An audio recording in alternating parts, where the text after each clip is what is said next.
mana yang merupakan bagian wajah. Itu adalah ada pada tahap face detection.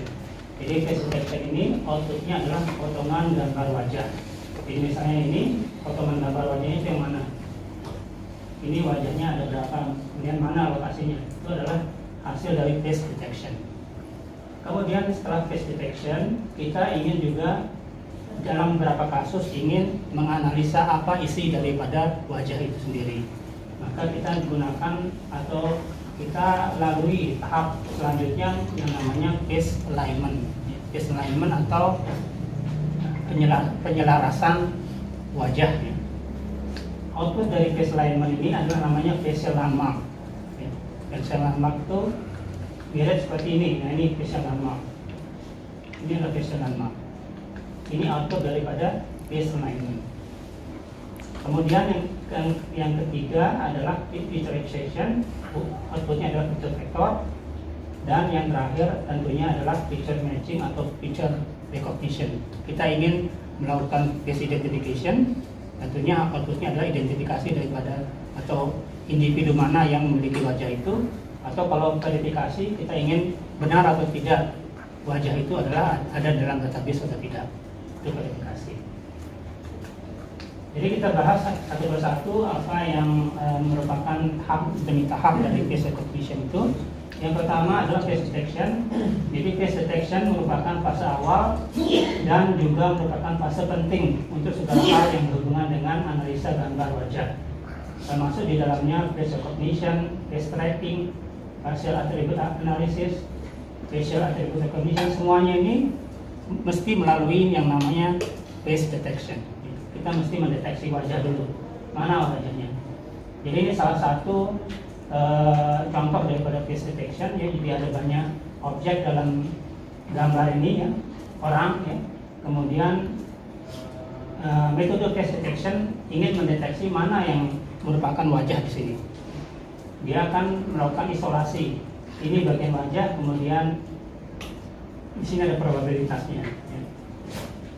Jadi face detection ini, ya, mesti dilalui ketika kita ingin melakukan face recognition, kemudian facial analysis. Pokoknya apapun yang berhubungan dengan wajah mesti melalui tahap ini dulu. Problemnya adalah kita diberikan sebuah gambar, berisi macam-macam objek. Kita ingin mendapatkan wilayah mana saja dalam gambar yang merupakan wajah. Jadi ada dua hal di sini. Kita pertama ingin melakukan klasifikasi, kira-kira mana adalah di sini ini adalah region atau daerah yang merupakan yang probabilitasnya paling tinggi atau wajah. Yang kedua adalah kita ingin menandakan mana lokasinya. Jadi lokasinya itu ditandai dengan sumbu X, Y, kemudian lebar dan tingginya. Lebar dan tinggi daripada segi 4 itu. Ya. Jadi ada dua hal di sini. Sehingga nanti kalau setelah kita deteksi, kita outputkan adalah mana bagian wajah itu. Kita potong, ya. Ini wajah ini dipotong, ini dapat dan sebagainya. Ya. Kalau kita lihat sejarah daripada face detection, ini ada berapa tipe, ya. Ya. Ada berapa tipe. Ini termasuk tipe yang merevolusi face detection, ya. Di tahun 2000 ada istilahnya namanya Viola-John algorithm, ya. Ini sangat cepat melakukan deteksi, ya. Kemudian cocok untuk real time.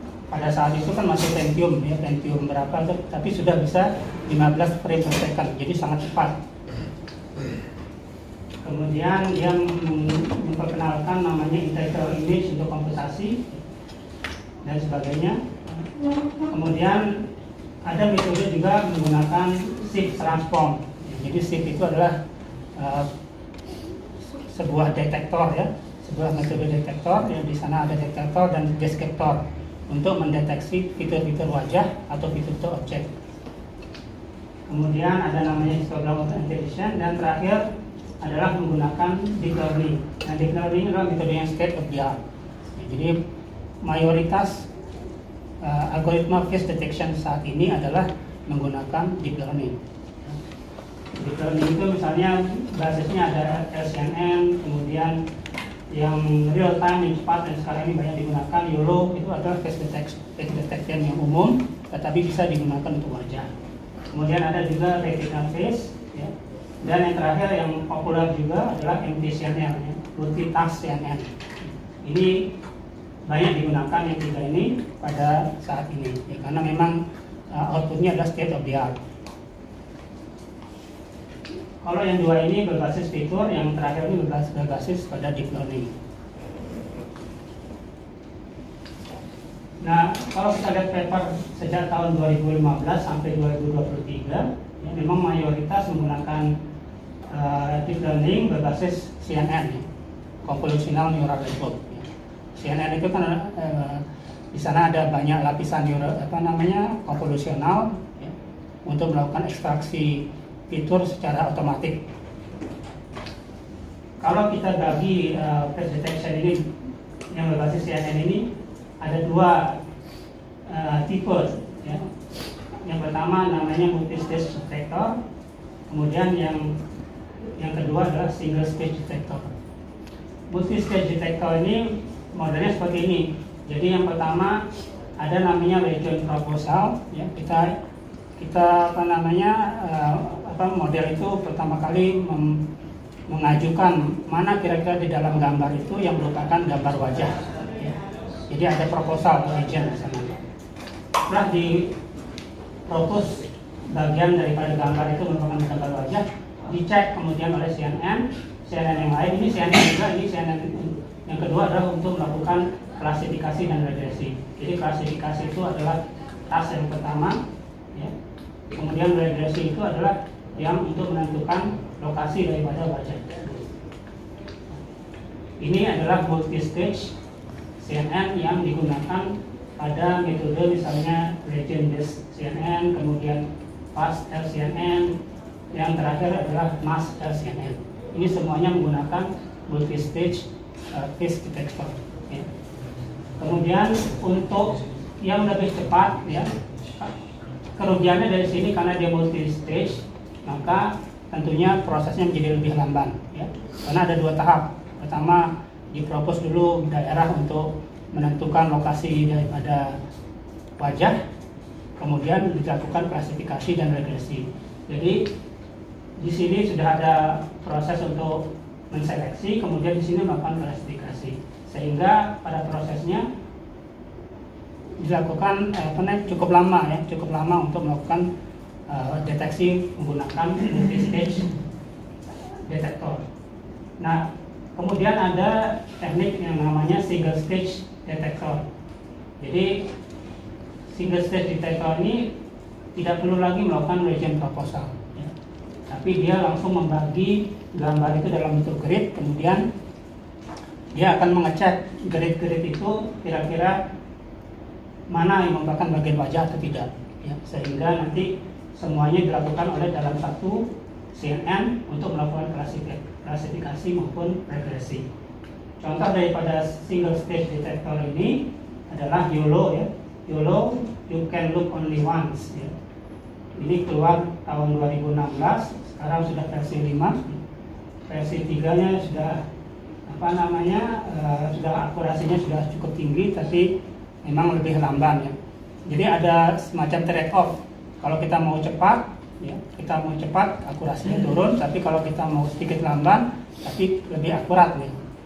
Jadi kalau YOLO ini memang awalnya itu cepat sekali, tapi secara akurasi dia kurang dibandingkan LCNN.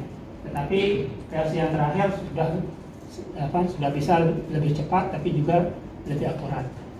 Kemudian yang terakhir, ya, dari single stage detector ini yang merupakan state of the art adalah namanya retina face.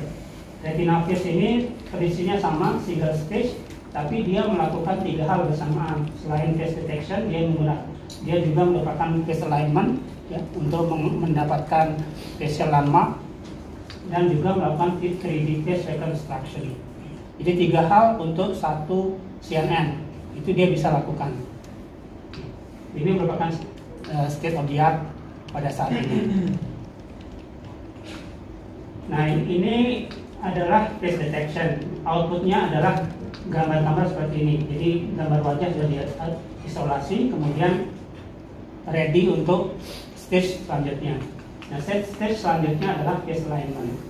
Di face alignment ini kita ingin mencari bagaimana fitur-fitur yang menonjol dalam sebuah gambar wajah yang sudah dideteksi.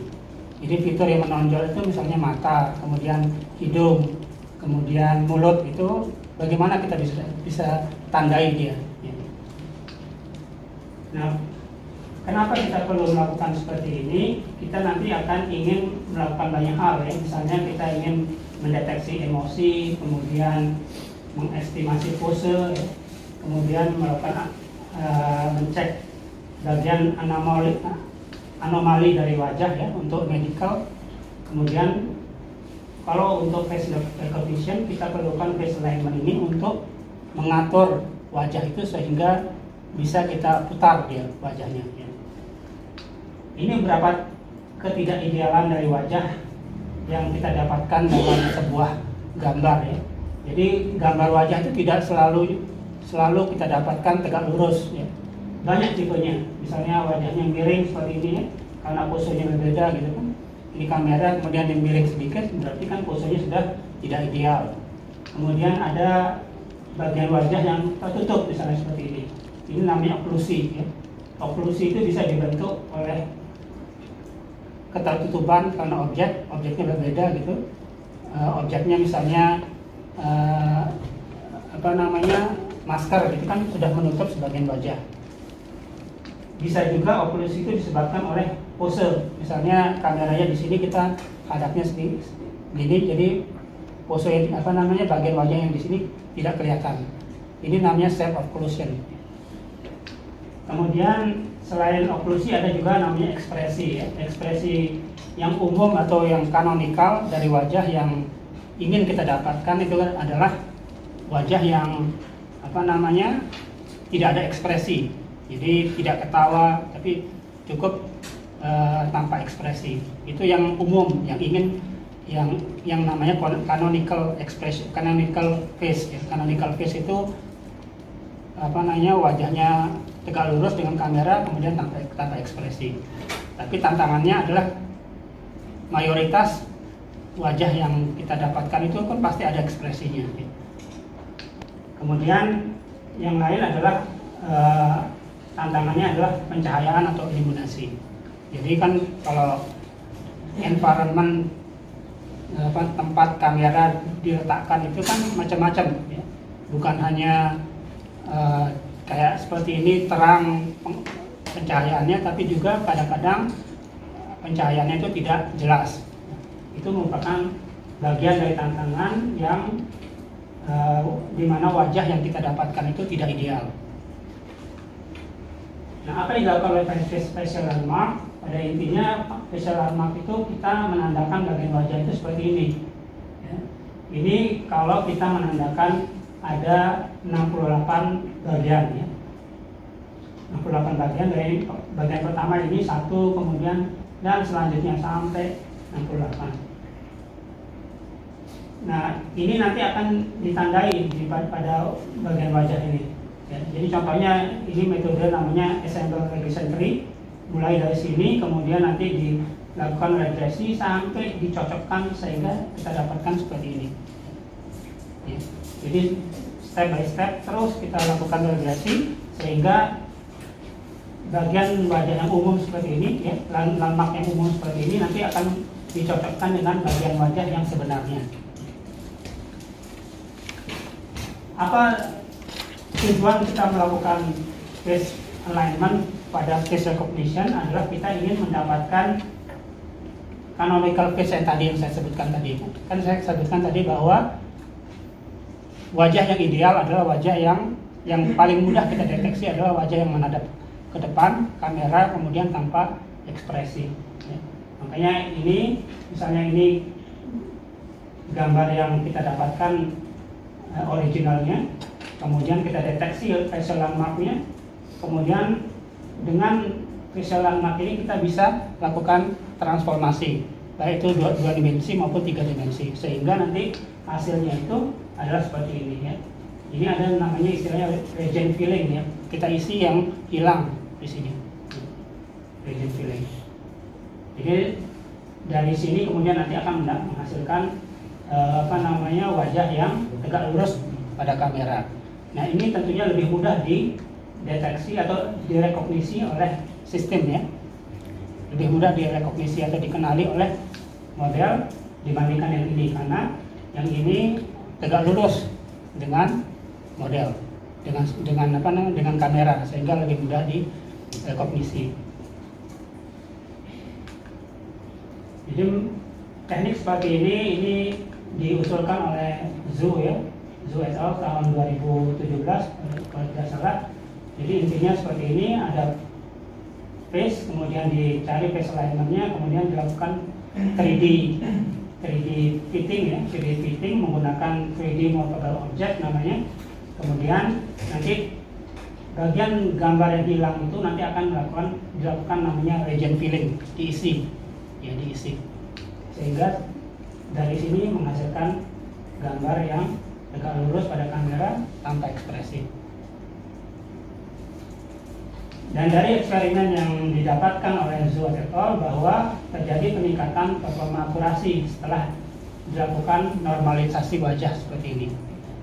Jadi kalau dideteksi menggunakan ini dibandingkan deteksi direkognisi menggunakan ini, terjadi peningkatan sekitar 2,3% menggunakan metode seperti ini, yaitu kita lakukan normalisasi pada wajah. Jadi wajah-wajah yang tidak normal itu dicari dulu facial alignment-nya, kemudian dilakukan normalisasi, sehingga dihasilkan wajah-wajah yang normal seperti ini.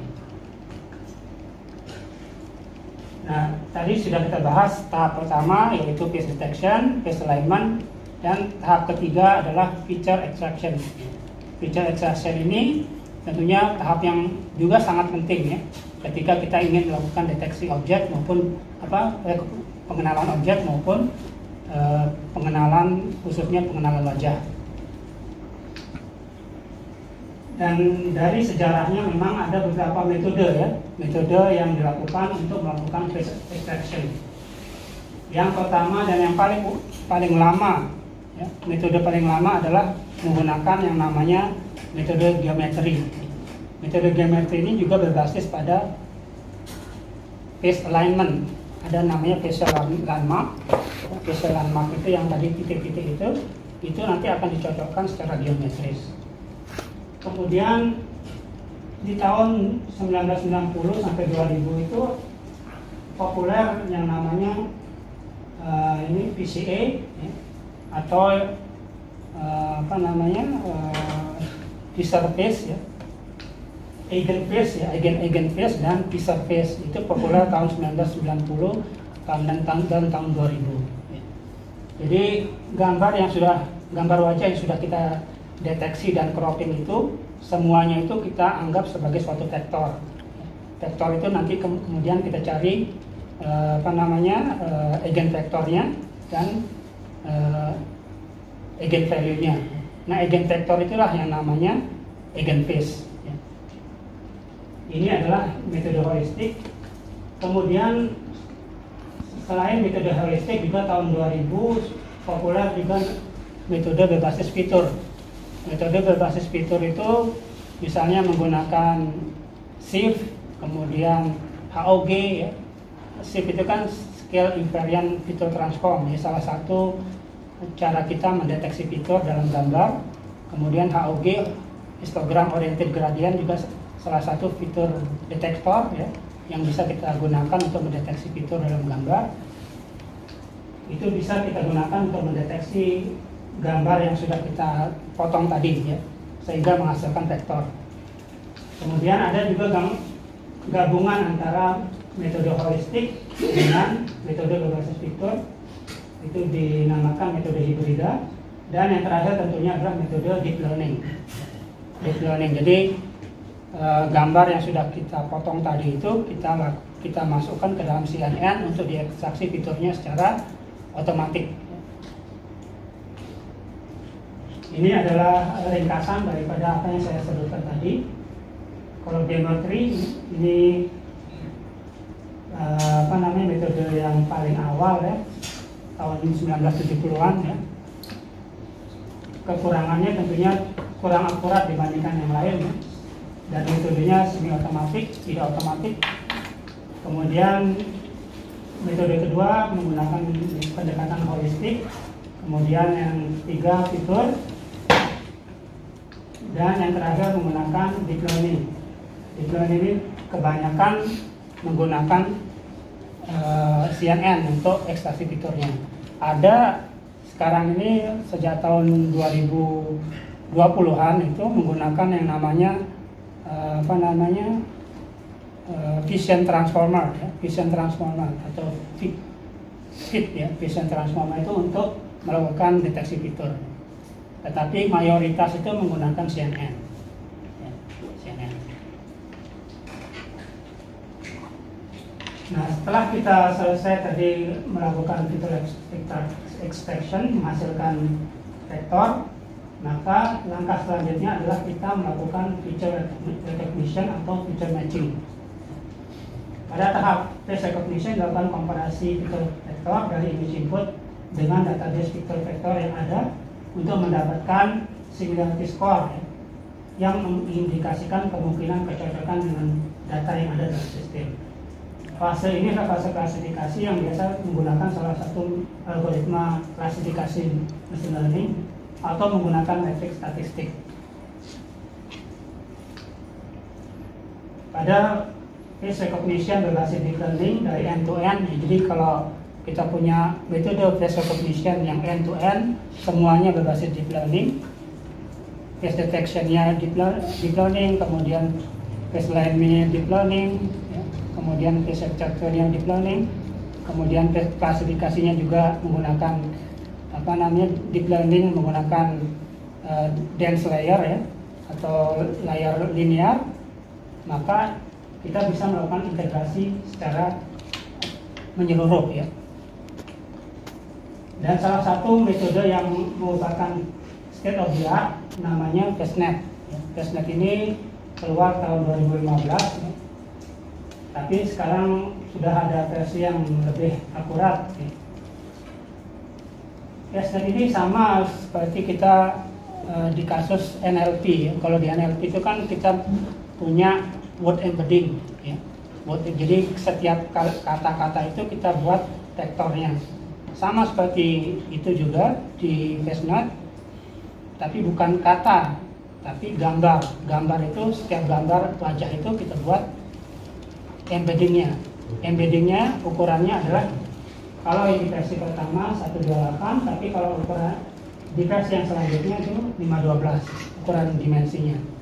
Jadi setiap wajah apapun ukurannya, entah itu 128 kali 128, 256 kali 256, setelah masuk pada FastNet dia akan menghasilkan embedding vektor ukurannya 128 atau 512. Jadi vektor ini kemudian nanti akan kita lakukan matching maupun recognition menggunakan entah itu menggunakan deep learning kah ataupun menggunakan statistik ya.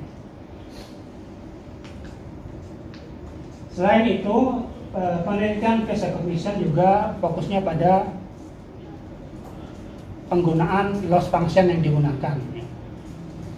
Jadi kalau loss function pada deep learning itu kan macam-macam ya. Misalnya kalau kita melakukan klasifikasi, kita biasanya menggunakan softmax loss. Softmax loss. Kalian pasti pernah menggunakan softmax loss untuk klasifikasi kan? Misalnya kalau klasifikasi biner pasti menggunakan binary loss ya kan, binary itu softmax loss tapi biner ya. Tapi untuk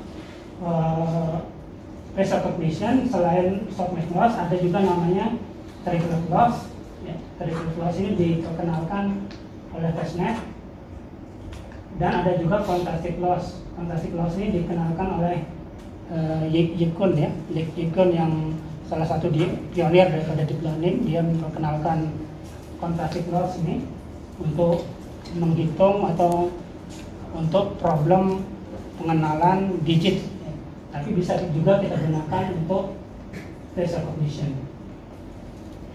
Ketiga-tiganya ini berbasis pada jarak Euclidean, jarak distan antara dua titik kan, jarak yang paling dekat itu kan pasti adalah namanya jarak Euclidean ya. Jadi saya punya dua titik, pasti yang paling dekat adalah jarak Euclidean. Tapi pendekatan yang lain adalah menggunakan loss function berbasis pada sudut margin. Jadi kita ubah persamaan Euclidean itu menjadi persamaan sudut. Ya. Jadi titik itu kan bukan hanya bisa dicari posisi X dan Y-nya, tapi bisa juga panjangnya dari titik pusat dan sudut yang dibentuk. Ya.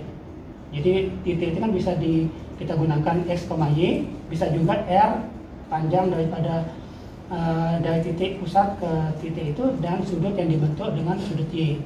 Ya. Nah itu kita ubah dari format Euclidean menjadi format sudut. Dan beberapa loss function yang umum digunakan dan bahkan state of the art seperti Aktes loss ini berbasis pada sudut margin. Sudut margin. Jadi kalau kita baca literatur face recognition, yang state of the art sekarang ini adalah FaceNet yang dilatih menggunakan Aktes loss. Ini adalah gambaran umum ya yang menunjukkan sistem face recognition berbasis deep learning end to end. Jadi face detection-nya menggunakan deep learning CNN, face alignment-nya juga. Kemudian ada juga ini opsional namanya anti spoofing. Jadi misalnya kita punya kamera, kemudian kamera itu bisa saja mendeteksi orang yang pakai topeng gitu kan, atau gambar orang diginikan gitu. Nah untuk mendeteksi gambar itu benar-benar wajah atau gambar gambar yang di print, gambar orang yang di print, itu ada namanya anti spoofing di sini.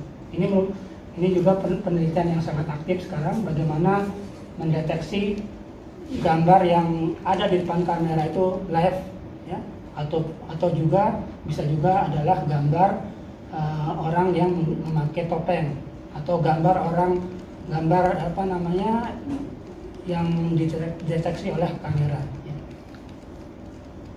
Kemudian setelah masuk pada bagian anti spoofing ini, kemudian masuk ke dalam deep face recognition. Di sini ada face processing, kemudian di sini ada proses training dan testing. Semuanya berbasis CNN, berbasis pada CNN. Pada tahap trainingnya dia menggunakan tadi loss functionnya, tadi ada Euclidean distance, ada menggunakan angular distance. Nah pada tahap testing dia menggunakan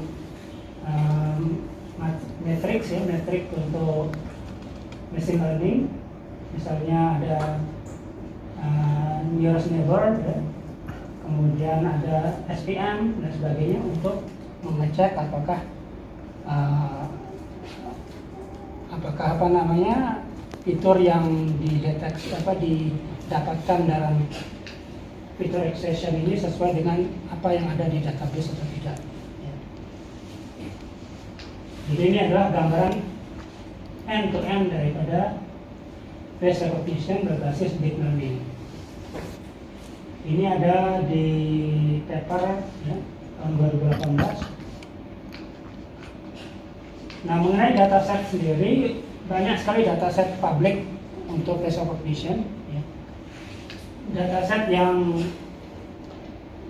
banyak sekali digunakan di paper adalah ini Label Face in the Wild, ya, LFW. Ya, Label Face in the Wild ini keluaran tahun 2006 sebenarnya, tapi sekarang ini sudah dianggap sebagai database yang gampang. Jadi pada saat awalnya 2006 ini dianggap sebagai dataset yang challenging, ya, susah Tapi pada saat sekarang ini sudah banyak yang sistem atau model face recognition yang mampu dengan akurasi 99% ke atas untuk level face in the wild. Kemudian ada juga selanjutnya banyak sekali dataset yang jumlahnya sudah mencapai jutaan, ya, jutaan gambar, di mana objeknya juga semakin banyak. Satu hal yang bisa didapat bahwa sistem yang hanya dilatih menggunakan LFP itu ketika dicoba dengan dataset yang banyak seperti ini, performanya cukup menurun. Jadi sekarang ini LFP ini banyak digunakan hanya untuk testing saja, bukan untuk training. Trainingnya banyak menggunakan dataset yang banyak sekali jumlahnya, seperti VGD Face, VGD Face 2, Megaface dan sebagainya. Ini semuanya datasetnya publik, ya. Nah, kalau mungkin dataset yang di Facebook dan sebagainya itu tidak publik, kan? Tidak bisa kita dapatkan. Tapi kalau dataset ini bisa kita download di internet. Nah, peluang dan tantangan untuk penelitian dalam face recognition ini masih terbuka, ya. Walaupun ada yang mengatakan face recognition sudah mature sekarang, ya.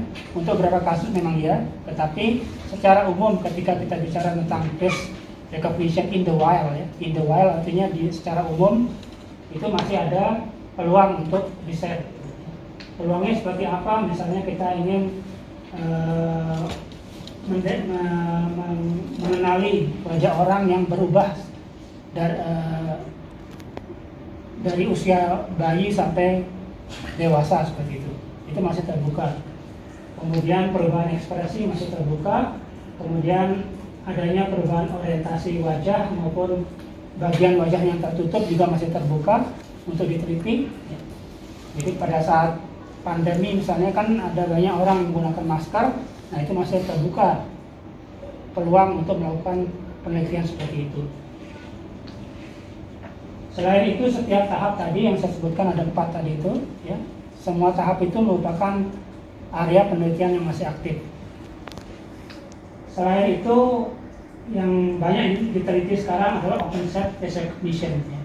OpenSet face recognition ini adalah penelitian yang dimana sistem itu bisa mengecek wajah-wajah yang tidak ada dalam dataset sehingga bisa dipinggirkan, tidak dihitung gitu. Jadi misalnya sesi CCTV menangkap wajah banyak orang. Dari sekian banyak orang ini kan tidak semuanya ingin kita matching dengan database kita, kan. Banyak wajah-wajah yang ingin tidak kita hitung, ya. Tidak semuanya kita anggap sebagai kriminal misalnya, kan, kita hilangkan. Nah, itu kemampuan untuk seperti itu merupakan riset yang aktif saat ini dan sesuai dengan kegunaan di real life, ya. Kegunaan seperti itu. Kemudian tentunya adalah peningkatan akurasi, ya. Kita ketahui bukan hanya domain daripada algoritma, tapi juga kecanggihan daripada hardware. Nah, itu kombinasi dari kamera 3 dimensi juga merupakan bagian dari penelitian aktif saat ini. Jadi 3D face recognition adalah salah satu field yang cukup aktif saat ini.